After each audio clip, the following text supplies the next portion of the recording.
परमाणु सिद्धांत के जो प्रणेता कौन थे? तो सबसे पहले परमाणु सिद्धांत कौन किसने दिया था बाबू? सर जॉन डाल्टन ना, सर जॉन डाल्टन ने दिया था। आ गया सर।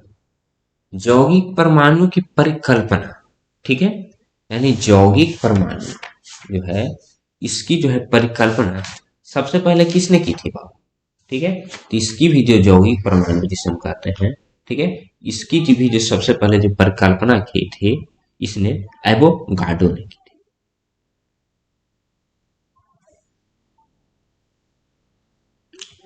तो यौगिक परमाणु तो सबसे पहले ऐसे तो यौगिक परमाणु के रूप में तुमको बताए थे जॉन डाल्टन ने,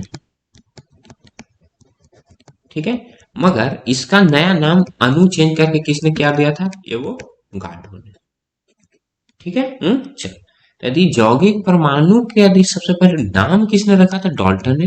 और इसको विस्तार से यदि चर्चा के ऊपर बात करें तो किसने किया था? एवोगाड्रो ने। और इसका नाम चेंज करके क्या कर दिया था? अणु। तत्व के संकेत से आप क्या समझते हैं? ठीक, तो तत्व के संकेत से हमें क्या मिलते हैं कि तत्वों के बारे में जानकारी मिलती है हमें, ठीक है, तत्वों के बारे में हमें क्या मिलती है? जानकारी मिलती है कि यदि हम जैसे हम हाइड्रोजन यदि हम एच लिखे तो एच से हमें क्या पता चल रहा है कि हाइड्रोजन न है। सी ए लिख रहे तो सी एल से हमें क्या पता चल रहा है कि क्या है? क्लोरीन है। इससे हम कहाँ से पता चल रहा है? संकेत ना। और इसका डिटेल में और क्वेश्चन तुमको लघु तरीके पूछ रहा है तो उसमें मैंने डिटेल में बता दूंगा, ठीक है, कि संकेत का क्या मतलब होता है, तो घबराना नहीं। तत्व के ग्राम परमाणु द्रव्यमान क्या है? ठीक है, तो ग्राम परमाणु द्रव्यमान तत्व का क्या है कि जो तुमको इसको यदि हम लिखना चाहो तो मोल की संख्या का क्या होता है?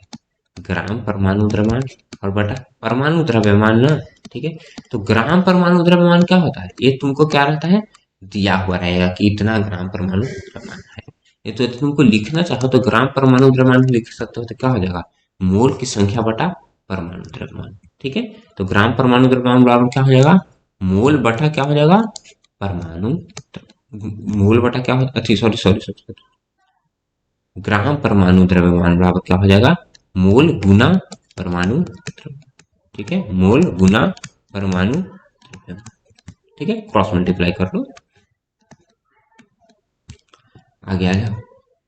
सोडियम और क्लोरीन के परमाणु द्रव्यमान 23 और 35, तो सोडियम क्लोराइड का सूत्र द्रव्यमान में का, तो Na और Cl ना कह रहा है, तो Na का 23 ना और क्लोरीन का 35.5, तो दोनों को जोड़ दोगे तो क्या हो जाएगा? 58.5 ना, 58. आगे आ जाओ। Ca का परमाणु द्रव्यमान क्या है? 40 है। तो CaCO3 का आणविक द्रव्यमान 100 है, तो CuCO3 में कैल्शियम की प्रतिशत क्या होगी? ठीक है? तो प्रतिशत क्या हो जाएगी? टोटल बटा, जैसे सिंपल प्रतिशत निकालना है वैसे तुमको निकालना। तो CaCO3 टोटल का ना है तो टोटल वाला पार्ट नीचे आ जाएगा, तो 100 है ना, तो 40 ना है बाबू। Ca का परमाणु तो यानी कैल्शियम का ना पूछा, तो 40 बटा 100 गुना 100 ना, तो 100 से 100 कैंसिल यानी 40%, ठीक है। तो नीचे क्या लिखा है? जो पूरे जो यहाँ पर यौगिक दिया हुआ रहेगा उसका कुल कितना आणविक द्रव्यमान होगा से, और ऊपर में क्या हो जाएगा? जिस तत्व का हमें प्रतिशत निकालना रहेगा उस तत्व का परमाणु, ठीक है, गुना 100। परमाणु क्या है? ठीक है, तो परमाणु हम क्या कर सकते हैं कि तत्व का सूक्ष्मतम कण, तत्व का क्या है? सूक्ष्मतम कण, सिंपल परमाणु कण। कैल्शियम नाइट्रेट, तो कैल्शियम और नाइट्रेट का फॉर्मूला क्या होता है? NO3 ना, NO3। और NO3 का चार्ज क्या होता है बाबू? -1 चार्ज होता है। और कैल्शियम का चार्ज क्या होता है? +2 ना, +2। इसको यदि फॉर्मूला में सेट करना चाहो तो क्या हो जाएगा? Ca और NO3 ना, और इसका क्या हो जाएगा?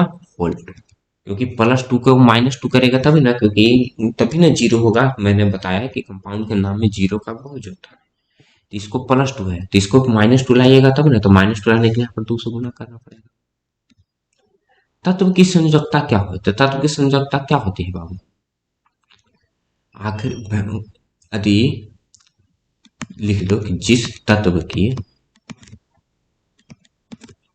यानी जिस तत्व का जो है वैलेंस इलेक्ट्रॉन, ठीक है, 1 से 4 होगा, ठीक है, 1 से 4, तो उसका वैलेंसी यानी संयोजकता क्या हो जाएगी, वही सेम हो जाएगा। ठीक है, क्या हो जाएगा, 1 से 4 हो जाएगा। और जिस तत्व का वैलेंस इलेक्ट्रॉन जो है 5 से 8 हो जाता है, ठीक है, 5 से 8, तो उसका जो वैलेंसी क्या हो जाता है, 8 माइनस वैलेंस इलेक्ट्रॉन। ठीक है, चलो, तो ये संयोजकता होती है। तो 5 वाला की संयोजकता क्या हो जाएगी, 8 माइनस 5 3 ना, 6 वाला के 2, 7 वाला के 1 और 8 वाला के। आयन क्या है, आयन हम किसको कहते हैं, ठीक है। चलो, तो आयन एक समझने का चीज है। जैसे तुमको यदि कहे हुए, ऐसे तो सिंपल हम यदि डिफिनेशन लिखना चाहो तो लिख लो कि आवेशित कणों को आयन कहा जाता है।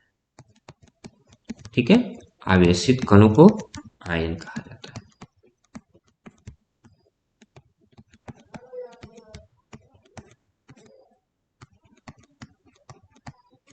आगे आ जाओ कि आवेशित कण कैसे है। जैसे बाबू जो धातु होता है, ठीक है, और अधातु होता है। जनरली दो प्रकार के तत्व होते हैं, ठीक है।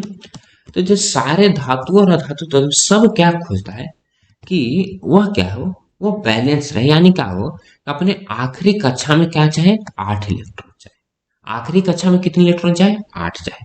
और धातु क्या करता है, 8 इलेक्ट्रॉन अपने आखिरी कक्षा में कैसे करता है, इलेक्ट्रॉन के क्या करके, त्याग करके। और अधातु क्या करता है, इलेक्ट्रॉन ले करके।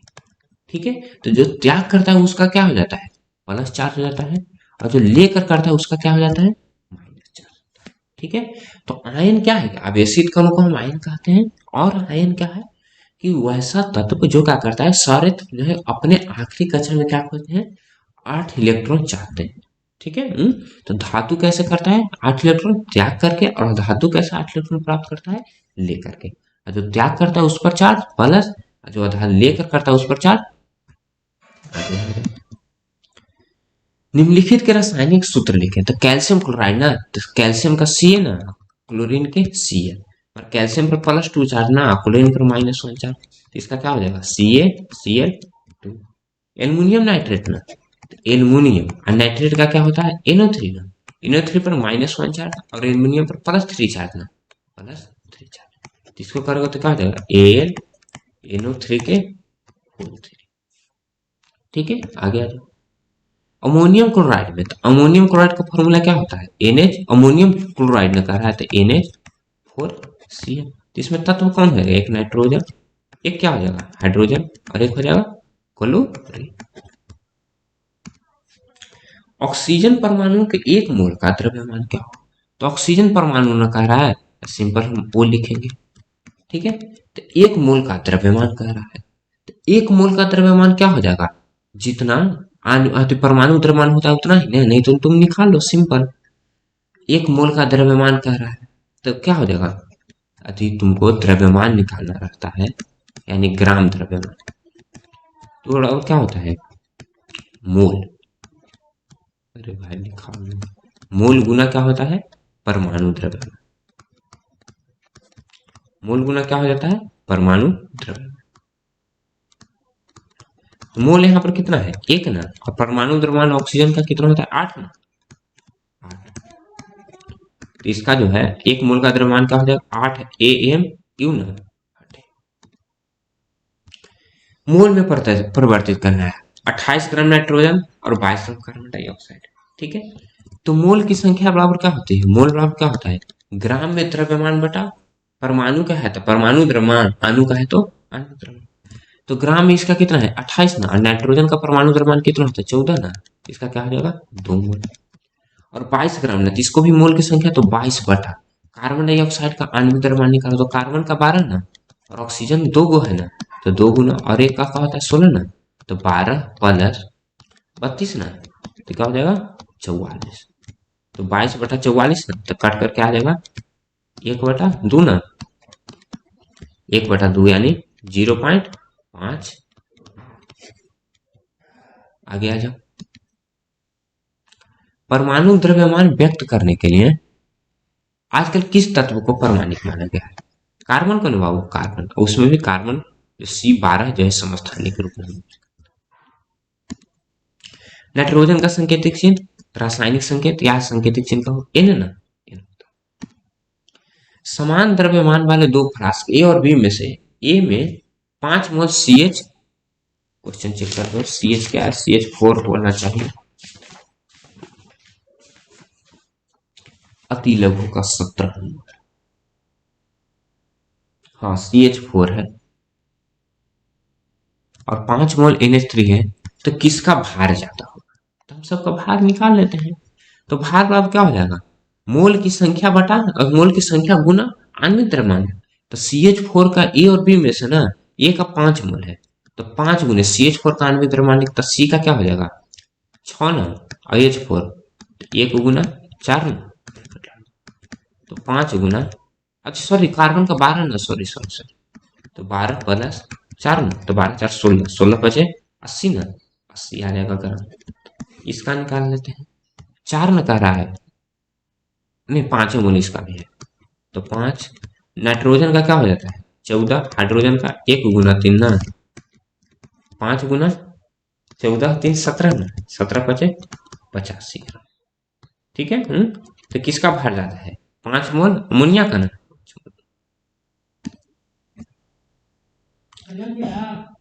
हाँ हो। चलो नेक्स्ट क्वेश्चन क्या है, CH3 यहाँ पर होना चाहिए, CH3 COO में घन आयन और ऋण आयन की पहचान करना। ठीक है। चलो तो CH4 पर क्या हो जाएगा प्लस COO, ठीक है। तो पूरा पर क्या हो जाता है COO पर -1 का चार्ज होता है। ठीक है। और CH3 पर को क्या माना जाता है प्लस। ओके। चलो और यदि अकेले अकेले यदि कहते तब फिर सोडियम पर क्या हो जाता प्लस चार्ज हो जाता है। ठीक है। चलो तो इस स्थिति में क्या हो जाता है COO पर कितना चार्ज हो जाता है, एक COO हो जाता है और इस पर चार्ज होता है -2, और Na पर क्या चार्ज होगा +1, और एक CH3 इस पर भी चार्ज। ठीक है। तो इसको दो तरफ से देख सकते हो, एक हो जाएगा COO Na और CH3, नहीं तो COO Na अलग और CH3। P4O10 अणु की परमाणुकता, P4 यहाँ पर होना चाहिए, चेक कर लेता हूँ, हाँ P4Na, तो 10 और 4 14 ना, इसकी परमाणुकता क्या हो जाएगी 14। आवेश युक्त परमाणु या परमाणुओं के समूह को क्या कहते हैं। ठीक है। तो आवेश युक्त परमाणु किसको हम क्या कहते हैं आयन ना, और परमाणुओं के समूह को जनरली क्या कहते हैं अणु। ठीक है। चलो नहीं तो ये दोनों को कंबाइन यदि तुमको लिखना चाहो तो इसको हम यौगिक भी बोल सकते हैं। किसी तत्व के परमाणु की संरचना के अध्ययन में माइक्रोस्कोप से की क्या प्रयोग होता है, तो माइक्रोस्कोप से हम क्या करते हैं बाबू, तत्वों के रासायनिक गुणधर्म का पता लगाते हैं। ठीक है। हम क्या करते हैं रासायनिक गुणधर्म का हम पता लगाते हैं। तो कहने का मतलब क्या है, रासायनिक गुणधर्म कहने का मतलब है कि कोई तत्व का है उसमें उसका जो है परमाणु आकार उसका क्या है, उसके नाभि का आकार कितना है, ठीक है, उसमें इलेक्ट्रॉन जो है जो किस प्रकार से रह रहा है, इस सब का पता हमें माइक्रोस्कोप के द्वारा ही लगता है। ऑक्सीजन परमाणुओं के 2 मोल का द्रव्यमान, तो 2 मोल ना, तो 2 गुना परमाणु का द्रव्यमान कह रहा है, तो ऑक्सीजन के एक परमाणु का द्रव्यमान कितना होता है 8 ना, तो 2 मोल का क्या हो जाएगा, अच्छा सॉरी फिर से एक परमाणु का ऑक्सीजन का 16 ना, तो 2 गुना 16 यानी 32 ना, तो 32 ग्राम।